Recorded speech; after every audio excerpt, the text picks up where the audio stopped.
Yeah, hi guys.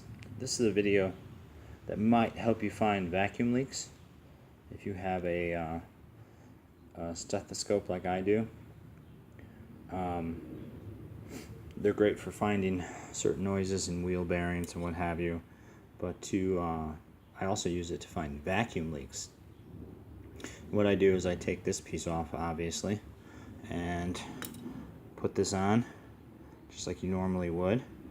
And be careful if the car's running and what have you, but use this end of the hose to help you find intake vacuum leaks, hissing sounds around EGR, PCV valves, what have you. It's a great tool. I used it the other day. I found something that I would have probably missed, especially if you're trying to use your hand and find that vacuum leak, what have you.